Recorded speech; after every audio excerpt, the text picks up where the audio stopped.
This is the Crawler and Mage DnD podcast. I'm Crawler. And I'm Mage. Today we're going to talk about high tier D&D, or at least what we think is high tier. We're going to go into the pros and cons of the Rogue, the Wizard, the Paladin, and the Bard. We're going to start off with the Rogue. And so kicking things off with the Rogue, Crawler, what do you think about the Rogue and why do you hate it? And why are you wrong? They don't do magic, man. It's always they don't do magic.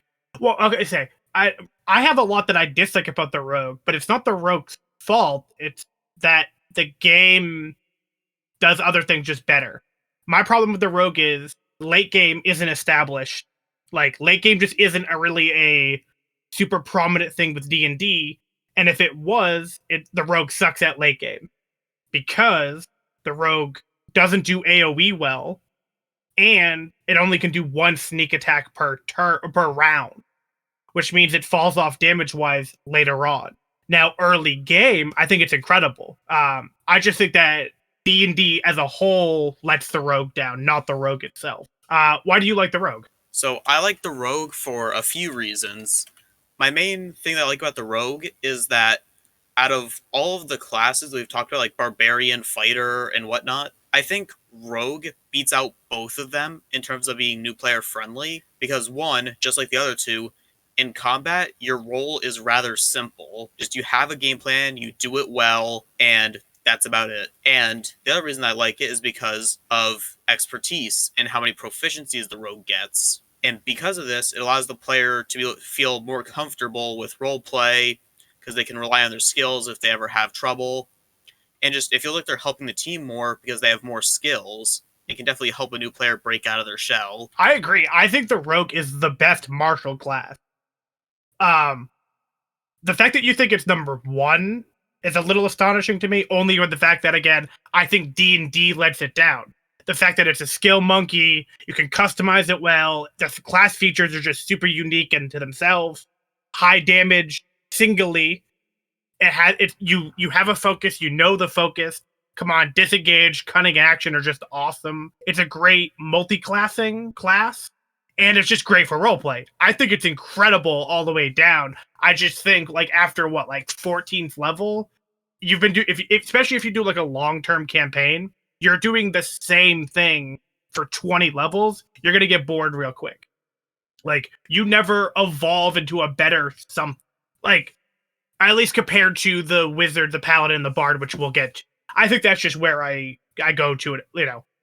I just think the Rogue is awesome, though. Especially if I had to play one-shots, there's a high chance I'm going to be a Rogue in one of those. Like, there's a very high chance for a one-shot. Yeah. Unfortunately, I feel like a lot of other classes, the Rogue definitely does fall off into the later stages. Although I feel it's more of a core D&D problem than a Rogue problem. Yeah. Yeah, I just think but I think that's where they fall short. Now, again, newbie friendly, I agree. I happen to and again, I think like you just said, you played the Rogue early in your D&D career. I think that's my Barbarian. I think that's where we think they go, like raging and smashing things, or sneaking, picking locks, and stabbing things real good. Like, you know what they are. Yeah, I think we both feel rather the same about the Barbarian and Rogue. It's just we both like our own preference because of just some personal connection to them. Yeah, pretty much. You have, what are your cons on the Rogue, if you have any? My cons for the Rogue is that, yeah, the class is definitely very linear, and this is a problem with all martial classes, but the Rogue definitely doesn't, its subclasses definitely don't fix this issue, except maybe like Soul Knife and Swashbuckler, but a lot of the subclasses just kind of make you a bit too linear. Yeah, we'll get into it, but I actually really love the Soul Knife. If I ever get to be a player one day, I feel like that's how I'm going to do so. Like, I feel like I want to try, or if I know we're going to be like level 12 or something. Because so this is, I guess, a conversation just to quickly put out there. We're doing the high tier today, but some of our later episodes, I think we're going to do, and by I think I mean we're going to do like some character creation stuff, but I don't want to do how to play blank character at level 20. No one ever plays level 20. That's not... It's really unrealistic for an average D&D campaign or a game. I might try and start making characters at like level 12. Can I make, and I'm going to be honest, what the first one I want to do is Nightcrawler. Can I make a fun and compelling Nightcrawler at level 6? And can I make a fun and compelling Nightcrawler at level 12, 14, where is like the fun gaps to where you're basically your medium tier and your high tier, where high tier starts? It's like, where can you start playing this character while it still feels like this character?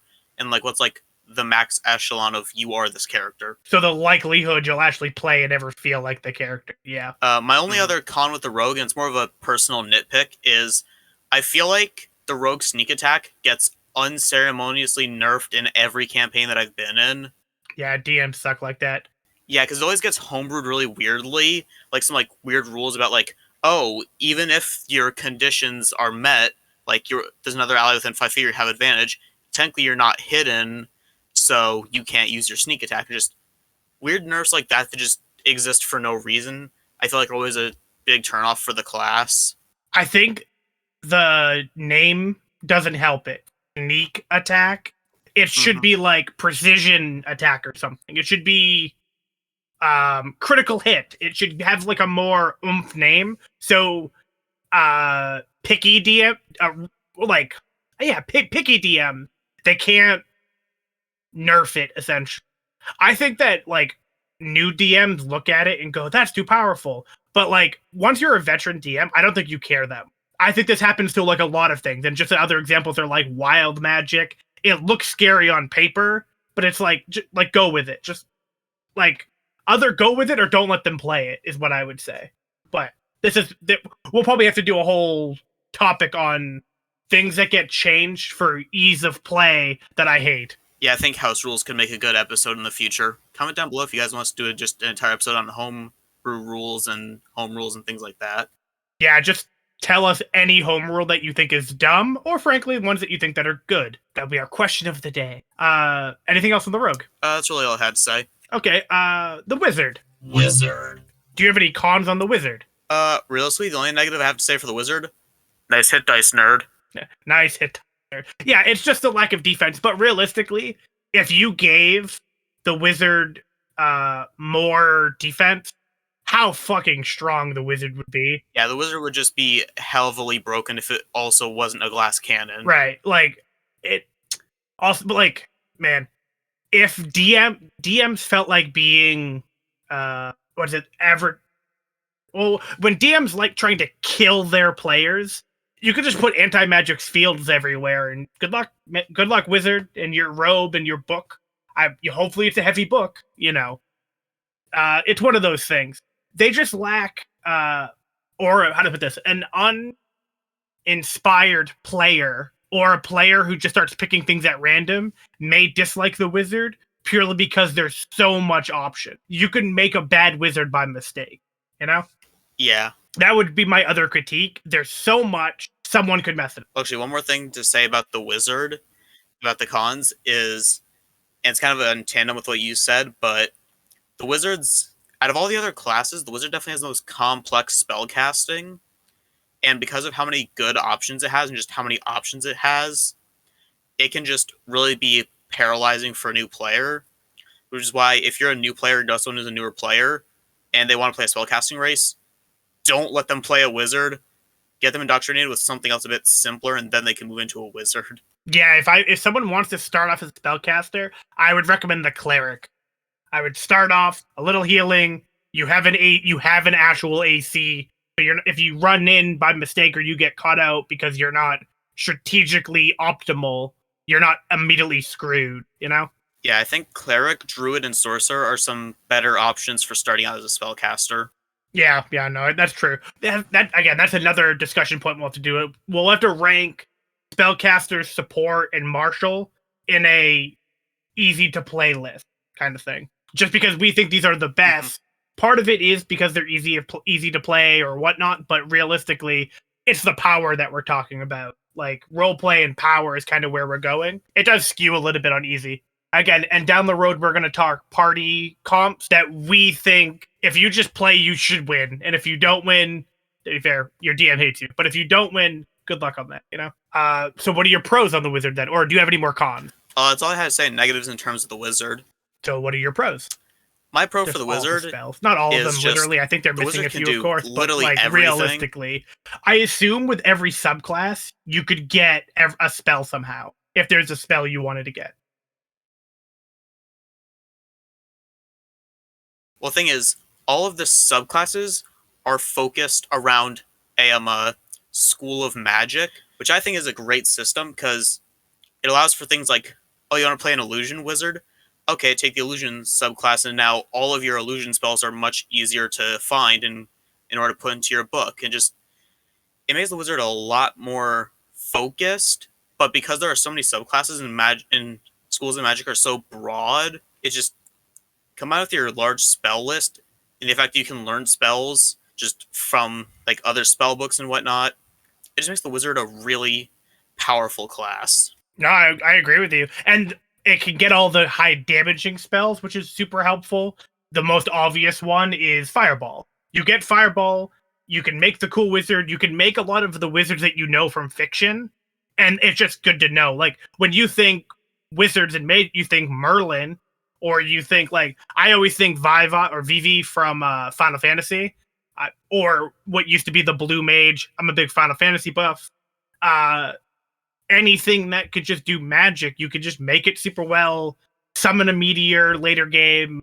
I know that's actually the funny part is I was saying earlier that you don't really get to those high levels, but Fireball scales with you. Like, wizards scale well. You learn more spells every level, so you feel like the more you play the wizard, the more your character has grown.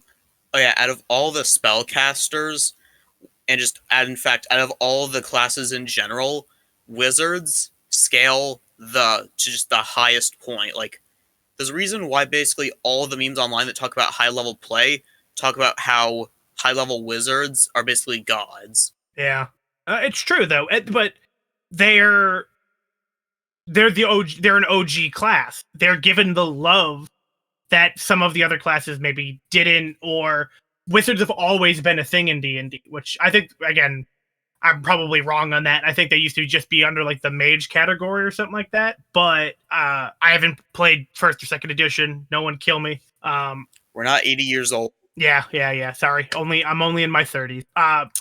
Another strong thing that I like is they're intelligent.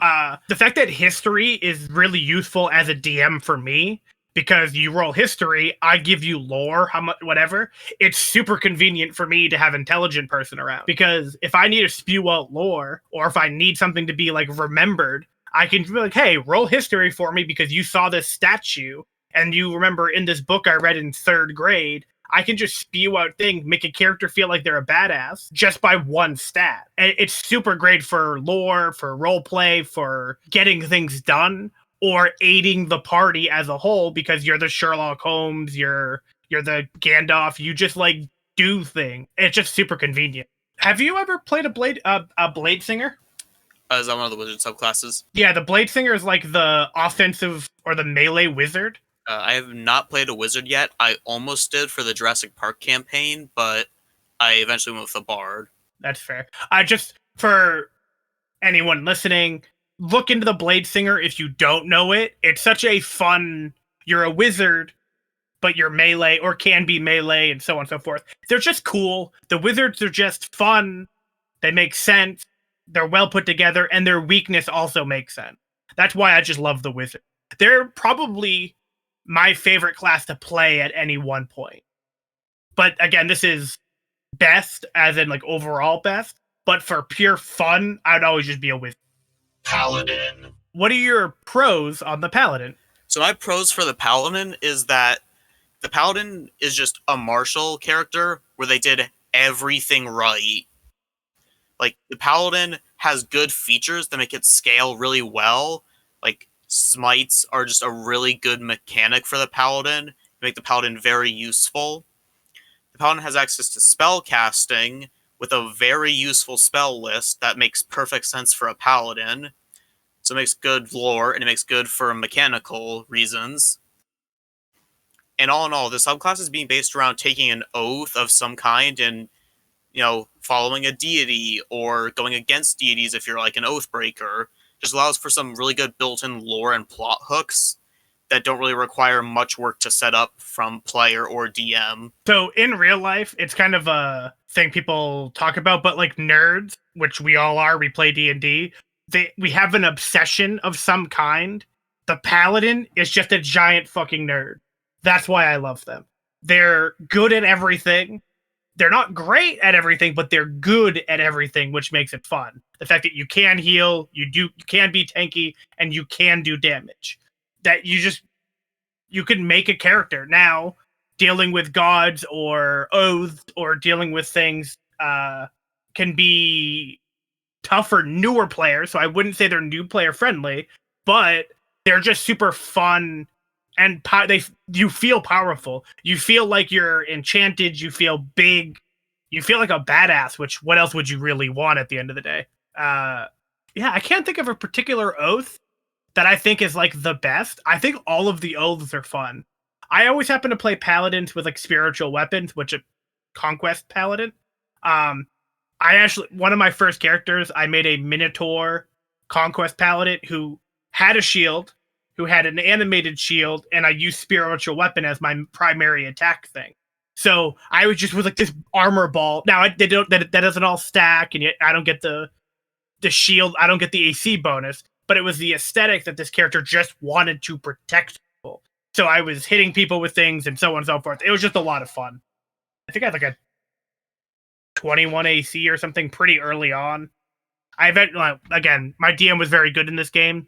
I eventually took a potion to become large. The campaign didn't last much longer than that because it probably became a bit much for them to organize. But for the big epic part of the campaign, I had a large minotaur with a high AC who could push, and it was just a lot of fun. What do you have any more pros? That's all my pros for the paladin. So what are your cons for the paladin? Oh, my cons are pretty simple. They're really single targeted. They limited on skills. You do need you need a lot of, or sorry, it's more beneficial than this class than some other classes to like roll really good if you roll for stats. If you roll poorly, it may not feel very good, and their code of conduct can be a bit of a burden.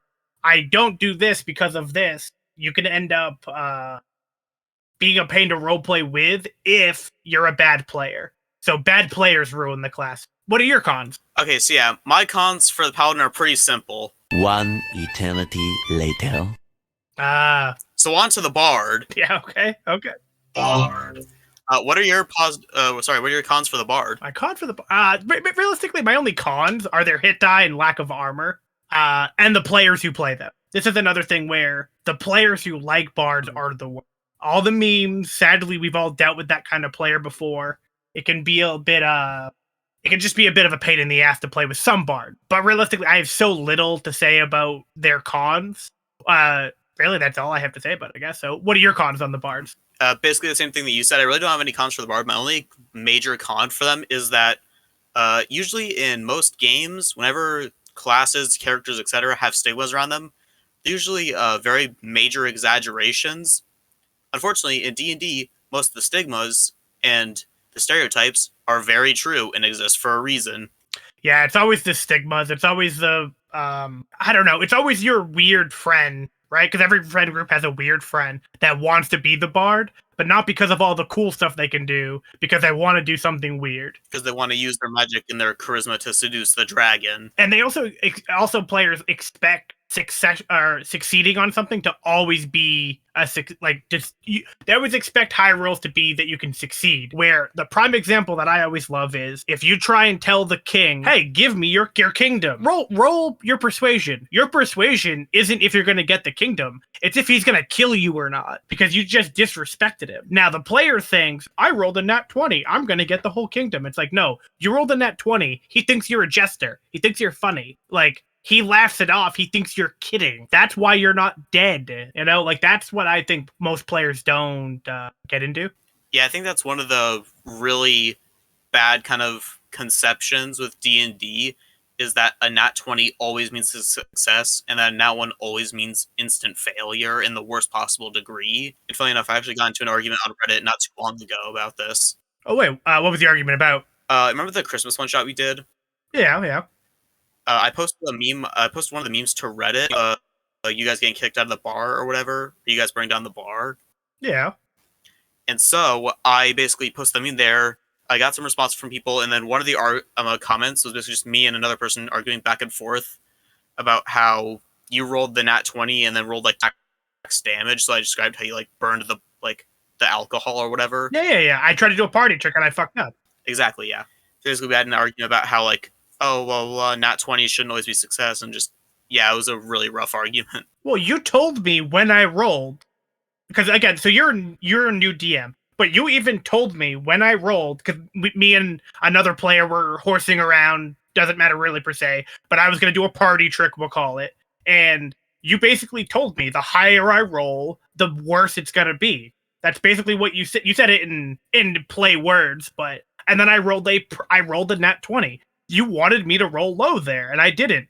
So I messed up, and like you were very. I don't know. I thought you handled that very well for like a newer DM. I thought you handled just well. You told me exactly what was gonna happen, how it was gonna happen. It was. I don't know. I thought you did great. So I think just in general, DMs should be more upfront with their players and being honest about things. Yeah. Tell them what like.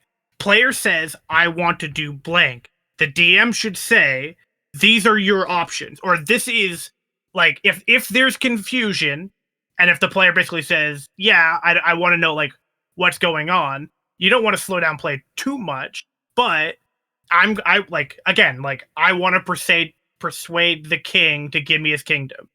Well, you know that he's going to get offended. Right? Now, you don't maybe always want to say that, because you don't want to slow down play or whatever, but it's like, if this king has been killing people, or this king is a tyrant, or this king just seems like there's 30 guards and you're here for like a serious meeting because you stole, maybe it's now not the time. It's kind of a warning. Like, you say, hey, I want to seduce the king, and the DM says something along the lines of, you notice, like, while you're thinking over in your head, like, this doesn't seem like it would make sense that, like, your self-conscious tells you, like, I shouldn't do this.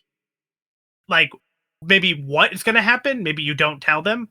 Or are you sure you want to do it? Sometimes the DM is just trying to make sure, like, you think of your consequences. Or, like, hey, take a second and think about it. Like, it's not that big of a deal to stop play for a second. Yeah, and you pull out immersion and blah, blah, blah. And someone doesn't think the world is real. You're like, we're playing a game at the end of the day. Like, come on. Because I think it's much better for a DM and party to be in communication with each other and make the game enjoyable for both parties than the DM doesn't communicate with the players don't communicate with the DM, and then it leads to a TPK, and then or some other similar scenario, and then just everybody's extremely unhappy. Right. Well, to be fair, this is also another conversation point. Have session zeros. Never not have a session zero. Always, and I mean always, talk about the world. Talk about what character you want to play. Tell the DM what your end goal is going to be, or tell them what your small goal. Tell them how serious we're going to play. Like, if I say we're playing Mad Max, and all of a sudden you guys start acting like we're going to play Adventure Time, that's a big difference. Now, the first session, like, if it happens the first session, I say, hey, we're going to play Mad Max, and then you guys start, like, acting goofy or whatever. Maybe I go with it that first session, and then after the session, we need to have a conversation. Like, are you sure this is what you would rather be doing? Because I thought this. And it's just communication. Mm-hmm. It's always communication. And with that, let's capsule this conversation, because we got wildly off track there. That was great. What were your other positives for the Bard? But the Bard's awesome. Everybody loves the Bard. I don't even think I said any of them. But basically, skill monkey, jack of all trades. They can fill any role. Maybe not super great, but at least they could substitute in any role. They have a great spell list. They have unique spells, and they're unique role-wise. Being the prankster, well, I guess technically like a rogue can be a prankster, but being, everybody's seen The Witcher. Going ahead and singing songs about Geralt before the party gets there, that's such a fun thing I wish bards did more often. Like, you all take a train in a western to a small cowboy village. Insert name here. You get off the train first, or you all get off the train together. The whole party or other people like go to the motel, but the bard goes to the bar real quick, and you don't have to role play it out. But hey, before I catch up with the party at the motel, at the inn, whatever, I want to stop in the bar, sing a few songs, make a few coin, and then meet them there. Is that possible in our time restraints? Like, ask your DM, like, can we maneuver this real quick? roll your performance, roll flat charisma, whatever the case is. It's like, yeah. So before anything happens, you disappear for an hour. You guys go back to the inn and set up and put all your stuff away. You eat, maybe you grab some food. So yeah, maybe they get a short rest in that time, but the bard just made it so when you guys get to the bar, everyone thinks you guys are heroes. That's awesome. They're just fun. I don't know. People, again, the same thing that I actually said about the negative about the players. The players are also the reason why the bard is so fun. What are your pros? Yeah, so we just talked about the negative stigma with bards. Definitely, out of all the parties that I've been in, the bards are usually the most lively people and definitely some of the, the spirit of the group, and have always been really fun people. That's actually, the spirit of the group. Exactly. You've played the one bard.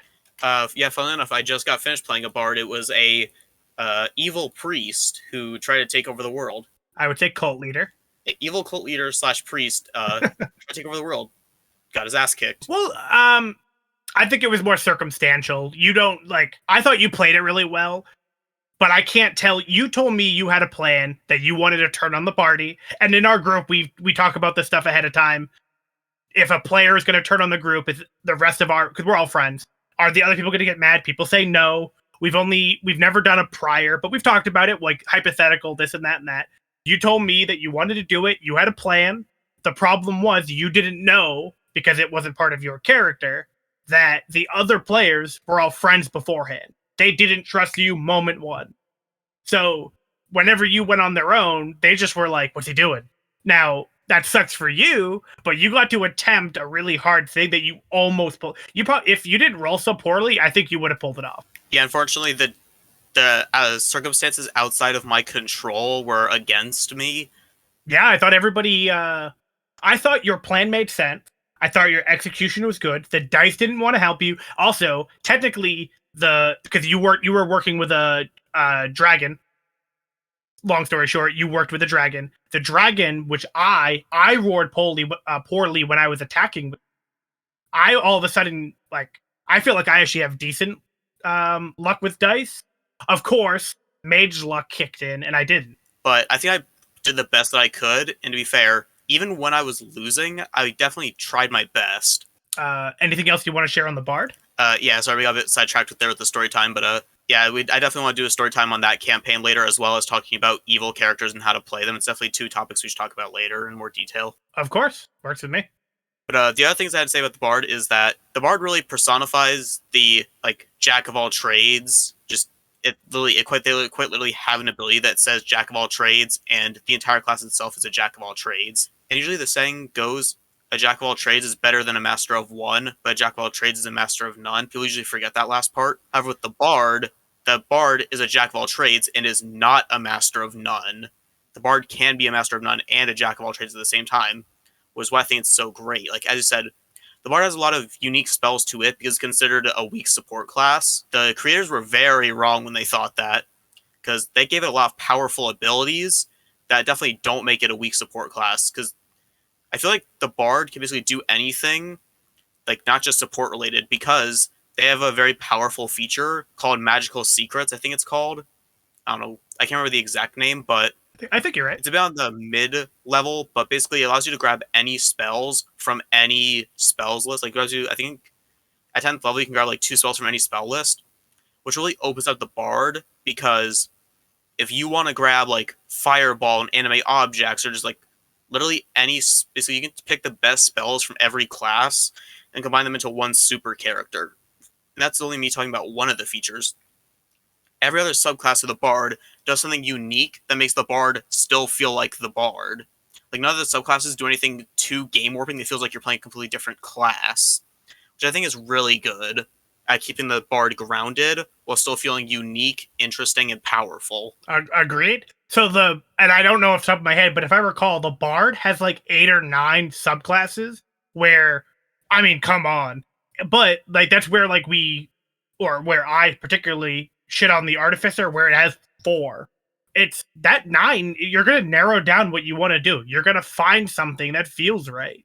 It gets a lot of love. Yeah, free my boy the artificer, he did nothing wrong. I know. The artificer just took stray shots there. The bard is probably the most unique class the most fun class. It has power, and frankly, has very little drawback. It's good in combat. It's good at roleplay. It's good for lore. It's good for literally every aspect of D&D, no matter what, pretty much. Do you have anything else you want to share on the Bard?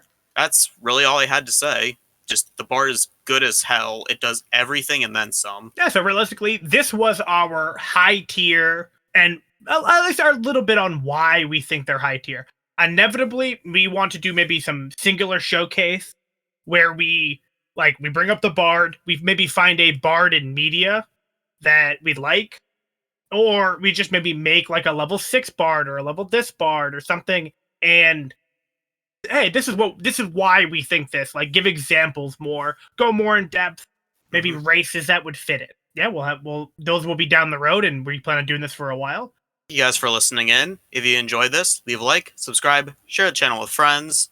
If you want to check out more of me, you can search me up on YouTube, MageVast9. And if you want to see more of Crawler, you can check them out on Twitch. And with that, I'll catch you all later with the next episode. This is Mage, signing out, and keep on rolling.